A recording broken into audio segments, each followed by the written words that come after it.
Welcome to the CoStar News Hotels podcast. I'm Trevor Simpson, staff writer at CoStar News. And today I'm joined by my colleague Didio Pequeno, Director of Hospitality Market Analytics for the Northeast and Midwestern U.S. at CoStar Group. Didio, how are you? I'm good. I'm good, Trevor. Thanks for having me. Happy to connect after the last time we spoke about the World Cup. A lot has happened, so a lot to talk about and a lot more to come. Yeah, absolutely. It's been a fun World Cup to start. We're a few days into the knockout stage as we speak today. And like you said, we chatted on the podcast a few weeks ago hmm prior to the start of the World Cup. And now that the tournament is in the knockout stage, feels like a good time to take a look at how hotels performed in the group stage and how it projects for the remainder of the tournament. Definitely. Um, so before we get into the numbers, to sort of set the stage a little bit, um, obviously, our focus is mainly on how the tournament affects hotel performance, but I think it's important to provide some context on how it's going given the uneasiness prior to its start. hmm So, North America is the host continent, with the United States hosting the lion's share of matches, 78 out of the 104. Yeah. In the knockout stage, which is when each match becomes a single elimination contest, the U.S. is host of 26 of 32 matches, including all of the matches from the quarterfinals on. Leading up to the World Cup, the headlines were that it was a tumultuous time for the United States to be on a global stage like this. Um, Iran has since been eliminated from the World Cup, but it was the first time a team participating was in military conflict with a host country. The visa process to get into the country was tricky for many and impossible for some. Immigration and customs enforcement officers have been deployed at stadiums and cities in the U.S. Um, so, not the most favorable backdrop to welcome travelers from all over, but despite all of this, things seem to be going pretty well from what I've seen. The positive headlines have certainly outweighed the negative. The New York Times, the Daily podcast, reported on Monday how the base camp host markets have been very accommodating and welcoming of the teams. They mentioned a story about how the University of Kansas's band learned Algeria's national anthem and played it for them as a welcome to Lawrence, Kansas. Our own Jonathan Learfield wrote a piece mentioning how foreigners have fallen in love with American stores such as Walmart, Target, Bucky's, and Waffle House. Um, so, Didio, I guess to start from an optics standpoint, how have you viewed the World Cup for the United States as a host market so far? And how do you think this bodes for future international travel to the States in the coming years? Um, well, thank you for all of that. I think it's been great so far. Of course, as we know, coming into the World Cup, there was all this talk about potentially when the World Cup got announced for the US, Mexico, and Canada, could potentially be 104 Super Bowls. We always thought those kind of were very far out there expectations. And then right before we started jumping into the World Cup, there was a lot of doom and gloom about the World Cup potentially underperforming. I think so far most markets have performed pretty well. Um, I think also when you think about the international travel and all the factors that you discussed, personally, I'm not that huge of a soccer fan. I consider myself a casual fan. I tune in for the World Cup, Euro Cup, Copa America, things like that. But as I was telling you, even my wife and I, who generally don't follow soccer that much, we've traded Netflix at night for World Cup matches. It's our Yeah. thing. Now we watch the matches every night. We see a lot of the social media coverage with all the international travelers from the Tartan Army in Boston, and reports of them drinking all the beer and all the Yep. marches down the street. I've heard similar stories of English fans in Dallas as well. I also listen to the daily podcast about the University of Kansas and how they welcome the Algerian soccer team.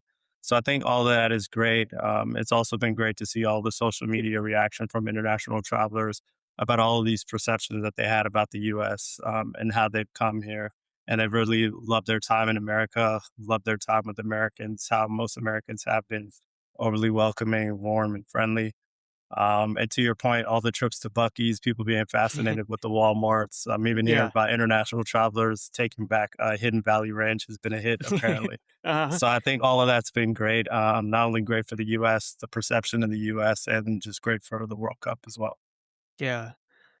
So before we look ahead to the knockout stage, let's take a quick look back at how the group stage went.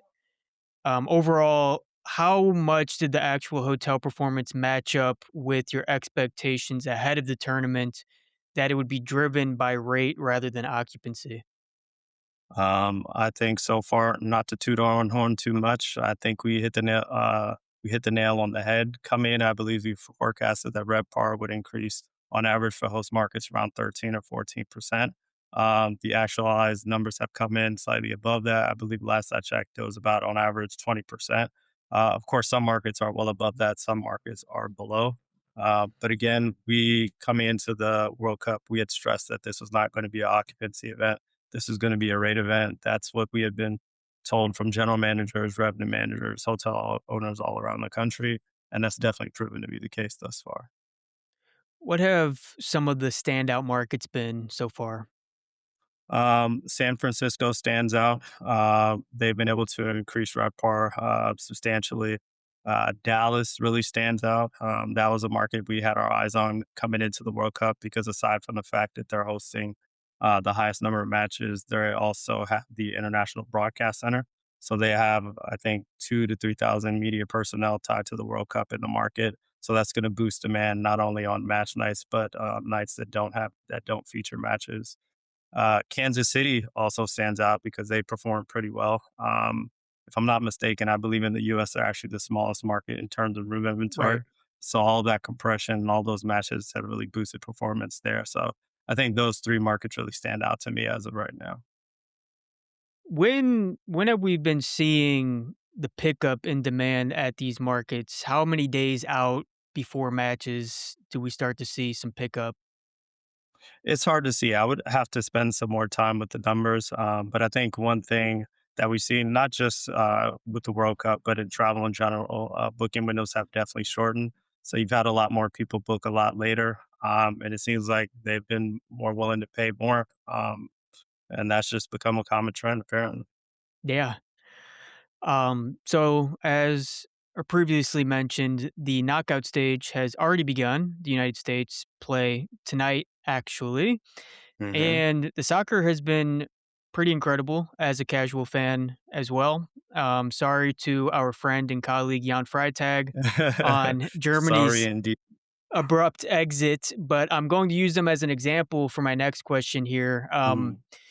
Going into the group stage, we talked a lot about how specific countries would be more likely to draw more fans in, Germany being one of them. How will the early exits of some of the bigger fan bases, such as Germany or the Netherlands, have an impact on hotel demand going into these later rounds? Or will demand just follow regardless of the matchups given the heightened importance? I think you bring up a good point. I think it's definitely going to vary market to market. I think Germany going out not only is painful for Jan, but probably it's painful to a lot of hotel owners and operators as well, because Yeah, Germans do travel. But in compensation, we do have France, Norway, and Brazil.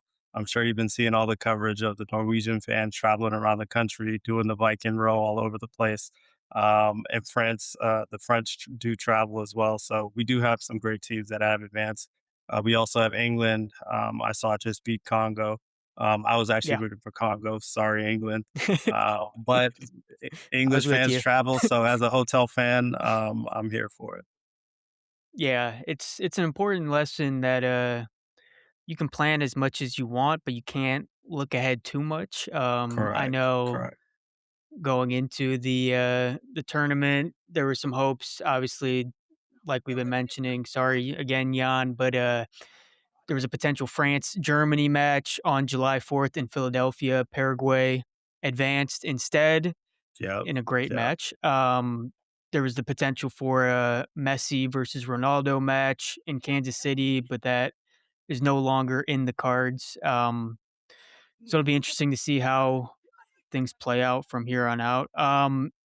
We also have, So I when you think, look, an oh important yeah, go ahead. takeaway. Sorry to cut you off, but Oh, we go also ahead. have the U.S. has a chance to advance. I believe they play tonight. Yeah, Canada advanced, which is great for Canada, and then Mexico advanced, which is of course great for Mexico. So it's really good to see that all of the host countries have performed well through the tournament. And I think that's only going to drive this momentum and keep the attention on the World Cup. So hopefully the U.S. does its thing tonight. Good luck to them. yeah. Good luck. And you're absolutely right. I think next round it's going to be Mexico against England in Mexico City. That'll be an electric environment, I'm sure. For sure. So when we look ahead at some of these host markets, the ones that come to mind, Atlanta and Dallas, they will be Hmm. hosting the semifinal matches, and then Miami will host the third place match. New York, New Jersey hosting the final. What can we expect in terms of hotel performance for those late stage matches? Um, I think the level of growth that we've been seeing could probably be expected to continue. But with the knockout matches being further apart, there might be more ebbs and flows in performance, especially with demand and rate. So I would say that's what we could expect. I think one market I'm keeping my eyes on personally is Philadelphia, because they actually have a match on July 4th. And July 4th, of course, Yeah. we're also the nation is also celebrating all this stuff tied to America 250. Philly has a ton of events scheduled for that, so I'm curious to see how that market performs through the weekend. Yeah. And then maybe homing in a little bit on the final in New York, New Jersey. We've talked about how many of the markets that we're seeing good performance in are sort of the smaller Hmm. markets where there is more compression. Obviously, this is a massive market. I wonder what we can expect in terms of hotel performance for the New York, New Jersey area for the World Cup final. I'll jump out the window and say Super Bowl. I think if we Yeah. want to talk about Super Bowl, I mean, the final, I'm taking a look at some of the ticket prices for some of the matches that have been outside of New York. I mean, you have reports of people paying thousands of dollars to attend matches, travel, hotels, and all that. I think New York is most likely going to absolutely crush it for the final. Oh, I'm sure. I mean, Especially if we get a country like a France or an England or Norway or Argentina even, any one of those big nations, in the final would be great. oh, absolutely. Absolutely. Just not even, I mean, obviously, it's going to be sold out crowd, obviously, but it's one of those events where people will just want to be in the area for it. I would think, obviously, a lot of fan activations for FIFA. But I yeah, can that's going to tell you be who a won't be wild there. scene. I can tell you who won't be there, me, because 'cause I'm not those ticket prices, good luck to everyone else that can afford, but Yeah, yeah. Best kudos of to luck. them, but yeah. All right, Didio. Those were all the questions I had for you. Was there anything else that you wanted to touch on, World Cup related? No, I think just in general, the World Cup has been phenomenal. I think even for someone like me, as I said, that's a casual soccer fan, I think I just saw a report or noticed that this World Cup so far the most goals scored ever. And honestly, it feels that way. Most of the games have been super exciting, super entertaining. And I just hope that this continues. And I love the momentum that the nation is carrying into the July 4th weekend, and then through the summer. So really excited about what's to come and what's already transpired in terms of the World Cup. Absolutely. Didio, thank you so much for joining the podcast today. Thank you.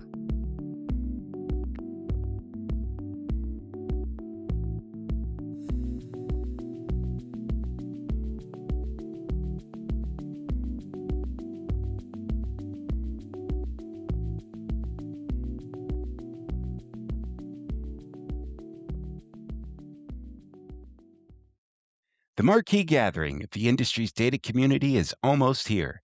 Join us August 5th through 7th in Nashville for the 18th annual Hotel Data Conference.